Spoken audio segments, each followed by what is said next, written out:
Well, 10 years old, that's how old Quintavious Eason is. And Eason was arrested and hauled off to jail for urinating in public in early August in Senatobia, Mississippi. And that's about an hour south of Memphis. Now, family is alleging officers violated Eason's 4th and 14th Amendment rights, holding in a jail cell for nearly an hour. ABC 24's Jay Shakur has been down in Tate County all day. He has more on this story. Nearly a month after 10-year-old Quintavious was arrested right here in this area, his family is now taking legal action. As they say, they're still waiting for answers from the Senatobia Police Department. No apology is good enough for me.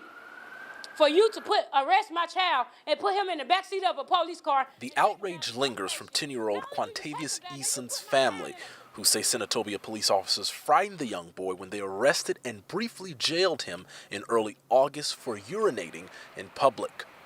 Eason says the responding officer initially gave her and the 10-year-old a warning, but all that suddenly changed when other officers arrived on the scene.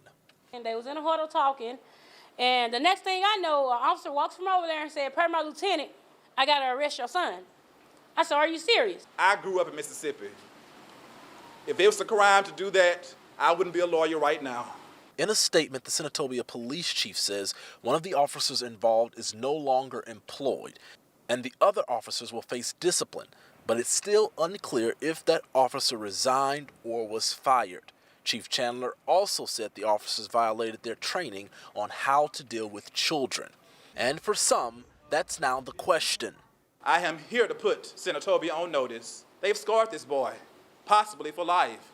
I will do my job as his lawyer and try to get him counseling, but counseling is not promised and guaranteed to fix the problem. The situation in Senatobia is raising broader questions of how those in authority deal with younger children under similar circumstances. You're scaring them, right? You're creating that stress response in them.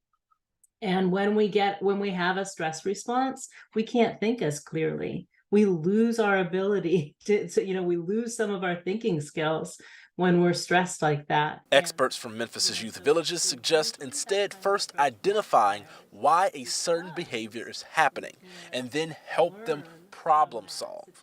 You will also build their thinking skills, their neurocognitive skills, so that in the future they can handle those situations better when they come up.